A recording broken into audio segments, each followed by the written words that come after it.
Olá, tudo bem?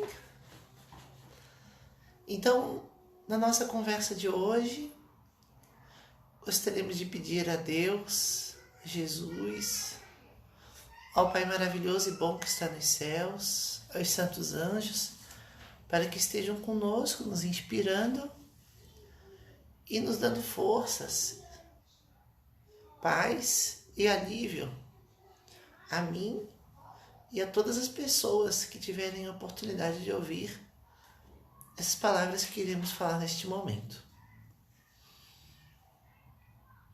O tema que vamos conversar hoje é a respeito da força de vontade e o desejo. A capacidade que a força de vontade tem para mover as aspirações da criatura, para que a vontade de Deus seja exercida através da sua presença, através do seu olhar, através das suas palavras e das suas atitudes. E o que vem então a ser a vontade? O que vem a ser a força de vontade que estamos falando? E a força de vontade é uma propriedade da mente humana. A mente humana pode ser compreendida como se fosse um grande escritório. E esse escritório, que é a mente humana, tem diversas seções de serviço.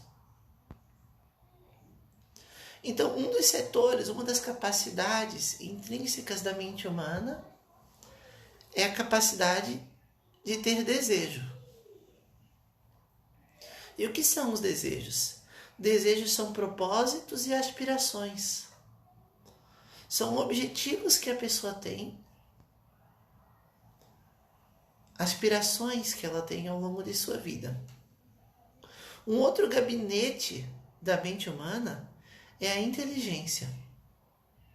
E a inteligência ela é responsável por dilatar os patrimônios de evolução intelectual e cultura. Outro gabinete da mente humana é o departamento da imaginação. E a imaginação, ela amealha, ela absorve recursos para poder então lidar-se com os princípios do ideal e da sensibilidade. Outro gabinete da mente humana é o da memória, que funciona como uma caixa registradora que arquiva o nosso ponto de vista, a cor que o nosso cérebro, o nosso pensamento cria a respeito dos acontecimentos que nós vivenciamos. E existe um outro setor da mente humana, desse escritório que é a mente humana, que é o gabinete da vontade. E o gabinete da vontade, meus amigos, ele é considerado o leme da mente humana. E por que o gabinete da vontade ele é o leme da mente humana? Porque justamente ele está acima de todos os outros departamentos. O departamento do desejo, o departamento da inteligência, o da imaginação, o da memória, são subordinados à vontade. Porque o desejo, se não for ditado com poder pelas forças da vontade, pode entrar em grandes enganos e desejar coisas que venham a fazer mais mal interiormente à criatura e às pessoas que vivem próximas a ele, que ele também ama, do que levá-lo a um caminho de alegria e felicidade. Então, quem disciplina o desejo é a vontade. E é nesse setor que gostaríamos de entrar hoje na conversa. A vontade como força propulsionadora, controladora do desejo. Mas só para poder encerrarmos essa conversa que iniciamos agora, a inteligência pode entrar em direção à criminalidade, se a vontade não tomar as rédeas. A vontade em direção ao bem não tomar as rédeas. Como aconteceu, por exemplo, com a bomba atômica, que veio antes da descoberta da energia atômica e que poderia ser utilizada com fins de eletricidade, poderia ser utilizado para propulsão de navios, descoberta de medicamentos e tantas outras coisas. Mas que, por não estar disciplinada por uma força de vontade reta e amorosa, acabou por decair em direção à criminalidade. A imaginação pode cair em campos de sombra, criando músicas, criando arte, criando ambientes, criando situações que tornem aquela oportunidade decadente para o ser humano. Porque a força de vontade, quando não é exercida em direção a Deus, tende sempre a nos levar em direção a caminhos que resultam em sofrimento. O próprio gabinete da mente, que é o gabinete da memória, se não for disciplinado pela vontade, pode cair em campos de esquecimento e pode também acabar em deplorável relaxamento. Vemos então que dos gabinetes da mente que conversamos agora, neste momento, o gabinete da vontade, ele é o principal. Ele é acima de todos os outros gabinetes que existem dentro da mente humana.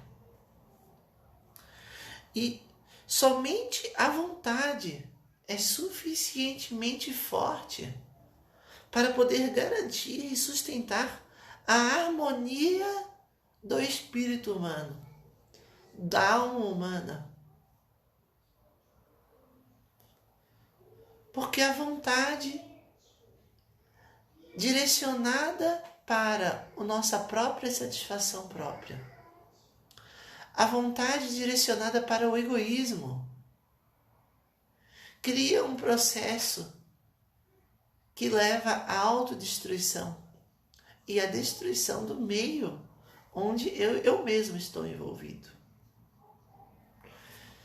Então, após essa introdução que fizemos agora sobre a questão dos gabinetes da mente e a vontade, gostaríamos de adentrar no Evangelho de Jesus, conversando a respeito de um capítulo, que é o capítulo 12 de Romanos. Romanos, capítulo 12, versículo 2 da Bíblia.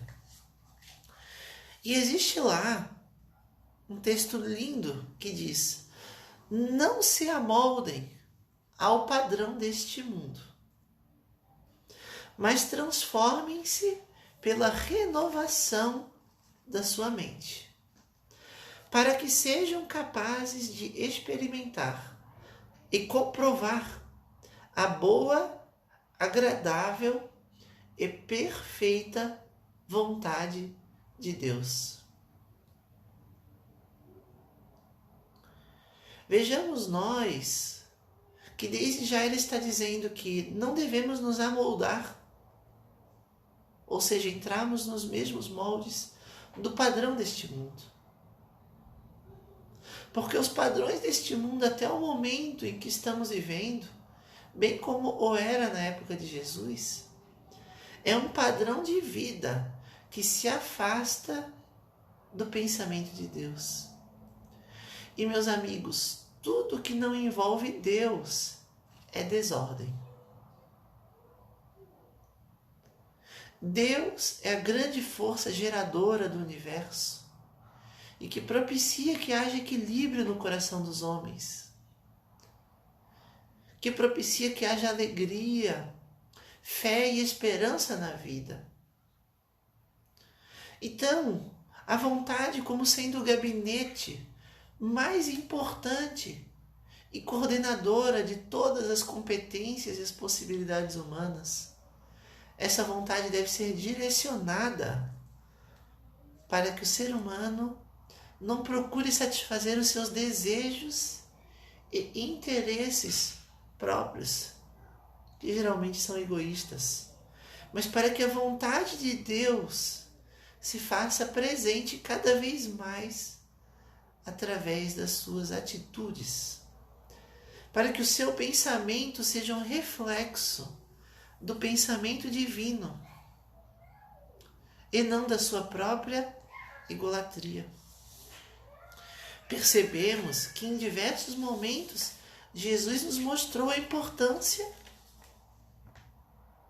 de compatibilizarmos, sintonizarmos com o pensamento de Deus, para que ele então fosse o leme da nossa vida e não o nosso próprio pensamento.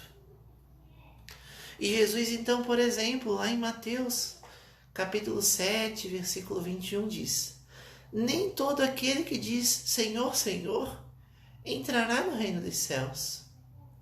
E o reino dos céus não deve ser entendido como um reino externo, mas sim como um estado interno de alegria, de contentamento e de viver dentro de si, do seu coração, a alegria da presença de Deus, a felicidade plena da água da vida. E Jesus então continua: mas apenas aquele que faz a vontade de meu Pai, que está nos céus. Querendo então nos dizer que não basta exteriormente entoarmos hinos de graças, mas que é por meio de fazer, aquele que faz a vontade do meu Pai que está nos céus. Não basta conhecer a vontade de Deus, não basta memorizar a Bíblia inteira, não basta em todo momento citarmos as passagens bíblicas do Evangelho. Jesus mesmo disse que irá para o reino dos céus aquele que fazer a vontade do Pai que está nos céus. Mas como que eu posso adequar a minha vontade, o meu desejo, que ainda opta tanto pelo meu próprio prazer, a detrimento dos sofrimentos dos outros? Como que eu posso coordenar o meu coração para que ele possa palpitar junto com o coração de Deus? E vemos então que Jesus, lá em Mateus, capítulo 6, versículos 9 a 10, quando nos ensina a orar, nos diz: vocês orem assim: Pai nosso que estais nos céus, santificado seja o teu nome. Venha o teu reino e seja feita a tua vontade, assim na terra como no céu. Então Jesus, através da sua oração, uma das pautas de pedido que ele fez a Deus foi pedir: Deus, me ajude para que a tua vontade seja a minha. Porque eu sei que somente quando você me ajuda com teu amor sublime, eu consigo disciplinar o meu desejo e a minha vontade para que eu possa vibrar contigo. E Jesus então nos ensina esta ferramenta, a ferramenta da oração, como oportunidade de podermos nos integrar com a energia cósmica de Deus, com a energia do amor, com as forças infinitas e poderosas do bem.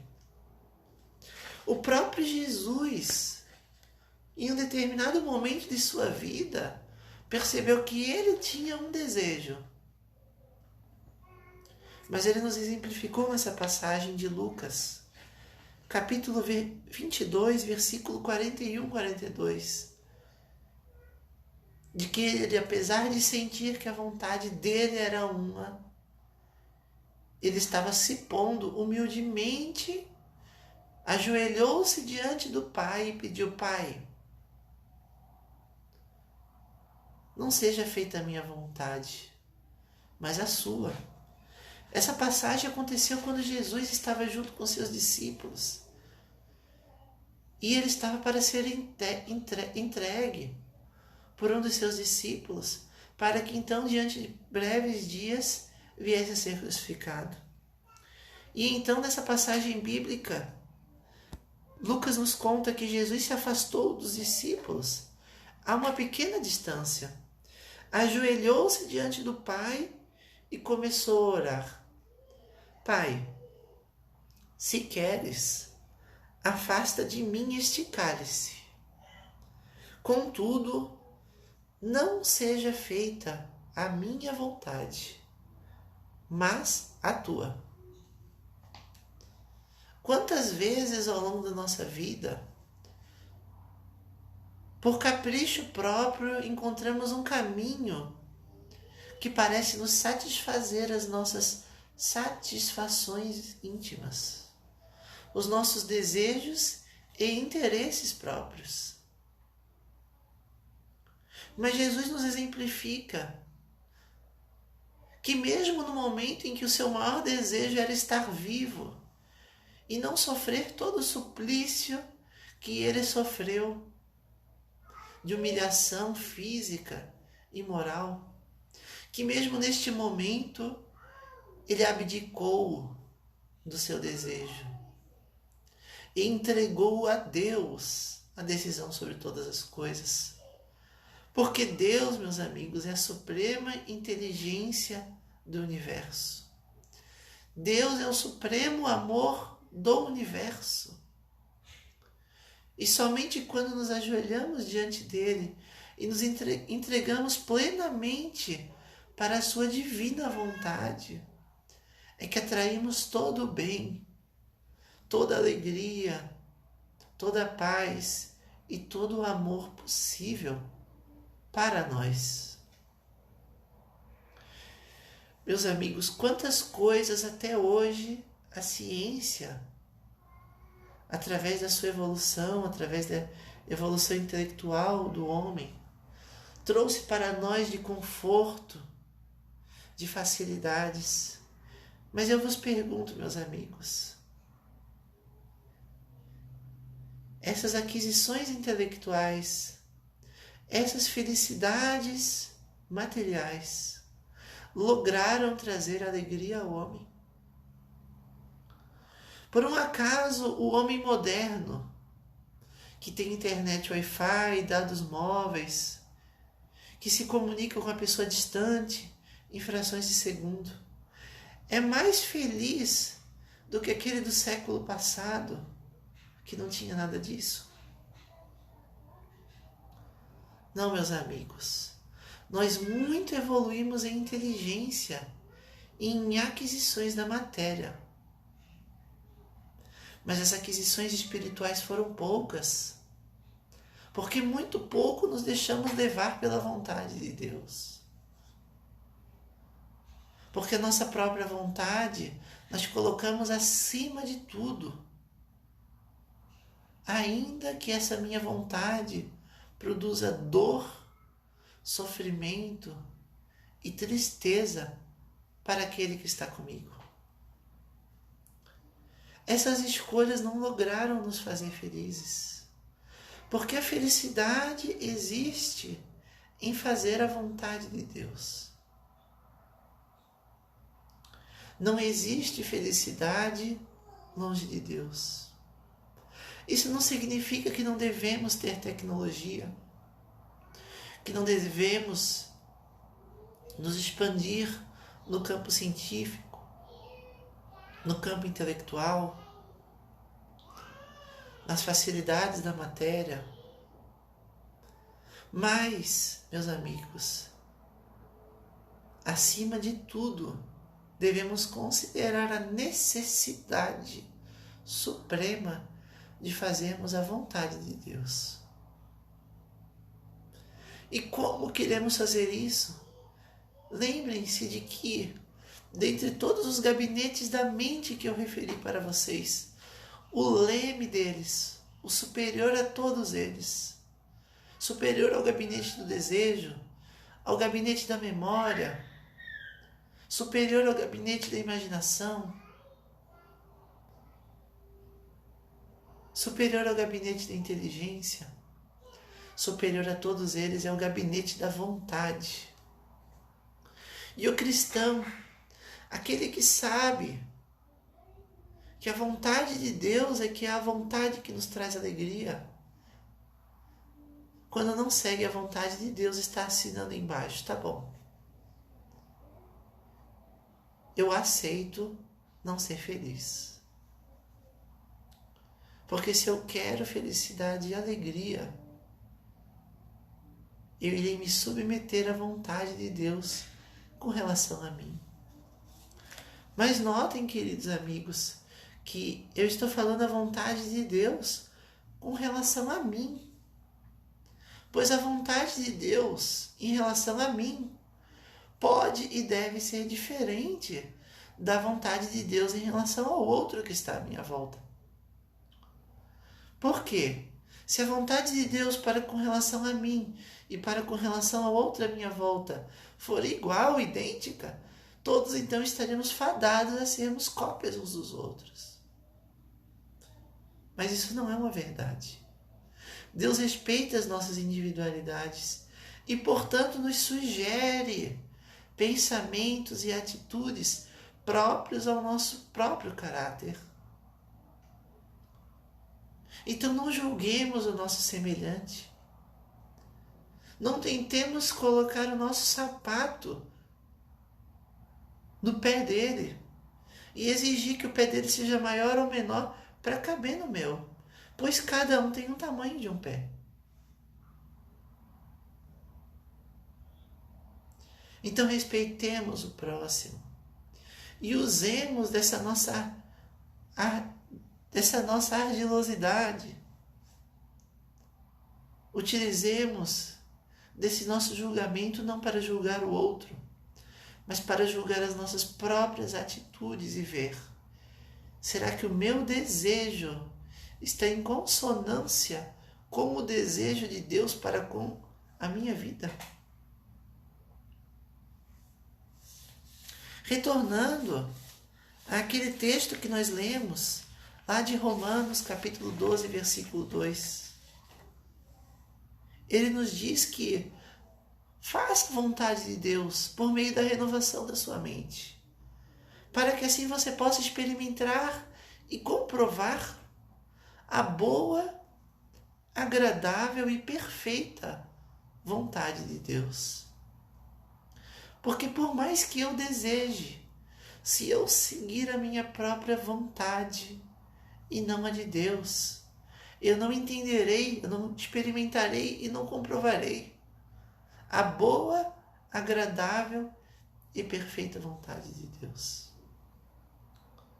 E se desejarmos fazer um experimento em nossas vidas, vamos então colocar como compromisso a partir de agora, até amanhã por volta do mesmo horário, deixarmos de ser aquele homem velho, tão acostumado a repetir os mesmos julgamentos, as mesmas críticas, as mesmas negatividades que de repente desde criança eu cultuo dentro de mim, e tente fazer a vontade de Deus por apenas um dia.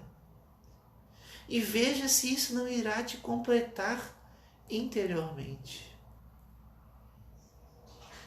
Se tudo isso que você testar na sua vida não te trouxer alegria com um dia de prática, então volte para o homem velho que você era.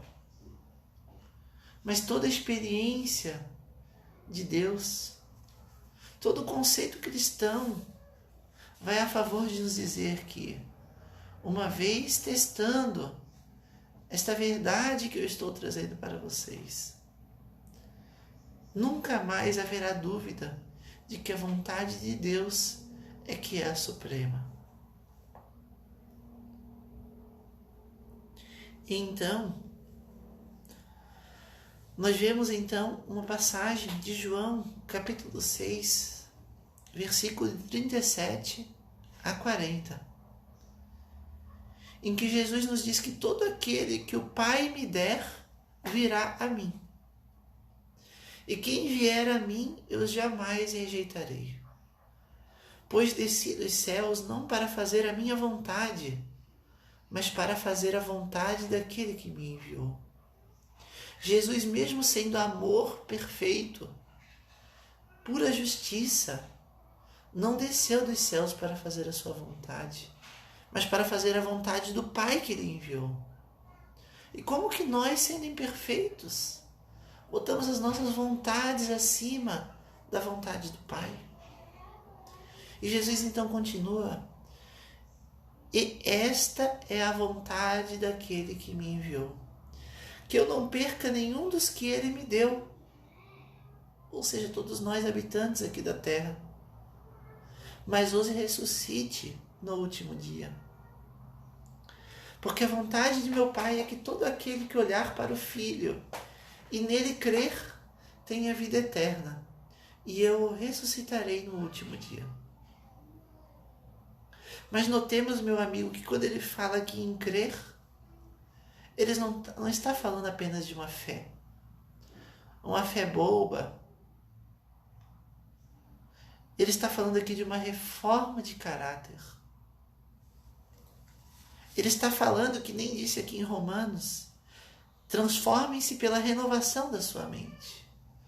Jesus veio nos propor uma nova maneira de enxergar o mundo, uma nova maneira de reagir diante das adversidades da vida, não com raiva, com crítica e violência, mas com amor e compaixão. Pois toda vez que eu blasfemo,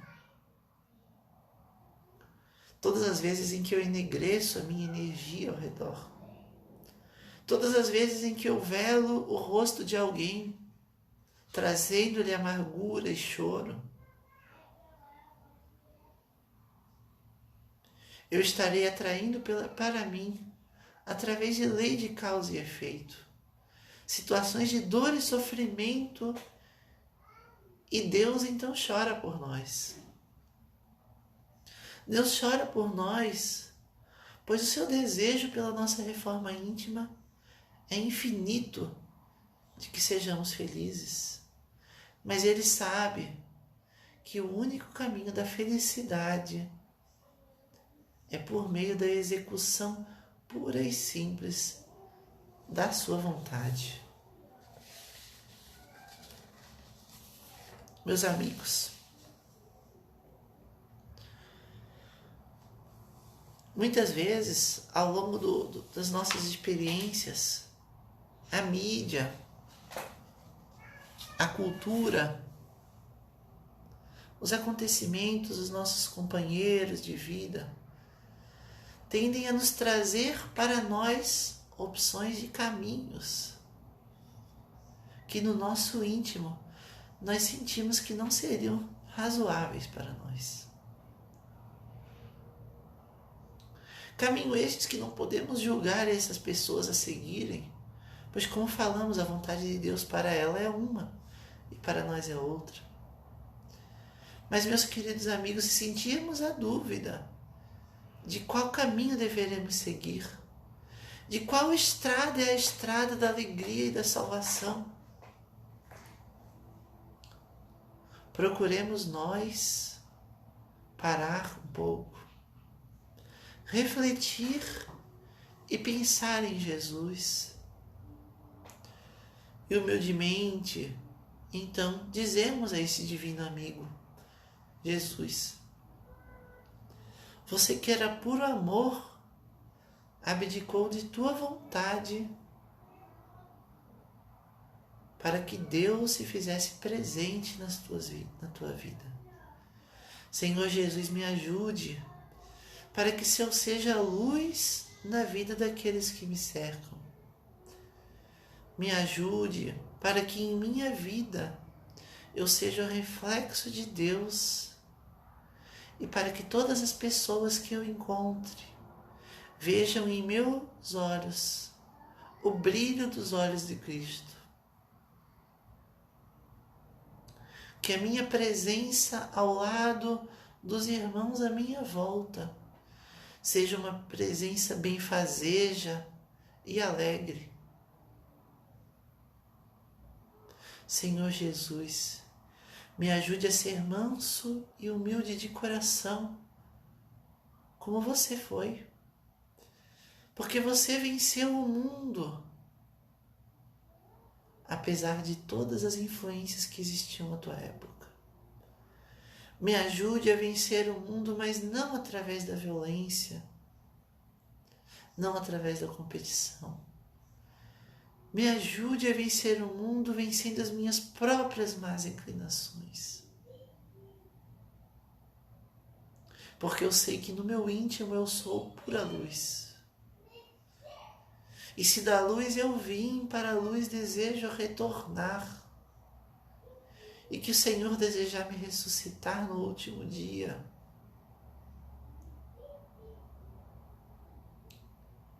Que eu esteja vestido com a veste nupcial,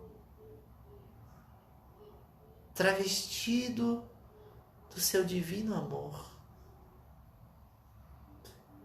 Que as pessoas, ao me verem, lembrem de ti quando andava próximo aos cegos, aos doentes, às mulheres de má vida. Que as pessoas, ao verem as minhas atitudes, lembrem das atitudes que você mesmo tinha quando aqui esteve sobre a terra. Não fazendo os seus milagres, pois isso, Senhor, a gente sabe que só Tu consegues, só Tu o fazes.